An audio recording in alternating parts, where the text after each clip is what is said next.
పోలీసులకు పూర్తి స్వేచ్ఛనిచ్చాం. మీరు కఠినంగా ఉండండి. లా అండ్ ఆర్డర్ కంటే ఏది ముఖ్యం కాదు.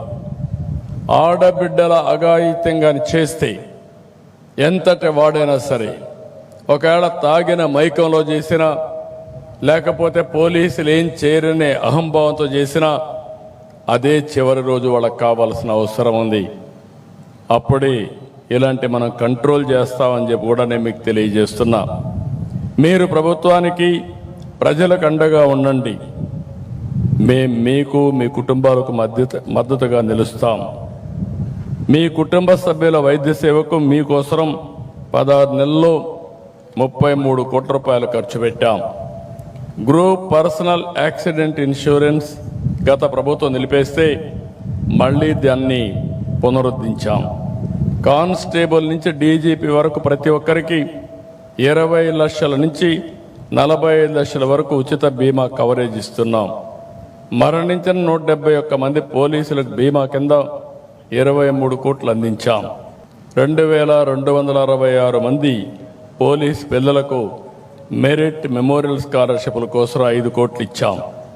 రాష్ట్రంలోని 22 పోలీస్ క్యాంటీన్లకు 4,70,00,000 రూపాయలు మంజూరు చేశాం. గత ఏడాదిగా ట్రావెల్ అలయన్స్ కానీ, surrender leaves, additional surrender leaves, ఇంకా ఇతర బిల్లులు చెల్లించేందుకు 320 కోట్లు కేటాయించాం. త్వరలో హోంగార్డులకు ఉచిత ఆరోగ్య బీమా, పోలీసు కుటుంబాలకు 30 లక్షల వరకు super top of health insurance కల్పించే ప్రయత్నం చేస్తున్నాం. ప్రభుత్వ ఉద్యోగుల పట్ల సానుకూలంగా ఉన్నాం. మీ అందరికీ తెలుసు, 1924 రాష్ట్రంలో ఒక విధ్వంసం జరిగింది. అన్ని వ్యవస్థలు పతనావస్థకు వచ్చాయి. ఆ రోజు ఎన్డీఏ మేము ఒకటే హామీ ఇచ్చాం, మళ్ళీ రాష్ట్రాన్ని పునర్నిర్మాణం చేస్తామని చెప్పి ముందుకొచ్చాం. 16 నెలలైంది. అన్ని వ్యవస్థల్ని ఎక్కడికక్కడ రీఆర్గనైజ్ చేస్తూ ఆ వ్యవస్థల్ని మళ్ళీ ట్రాక్లో పెట్టే పరిస్థితి తీసుకొచ్చాం.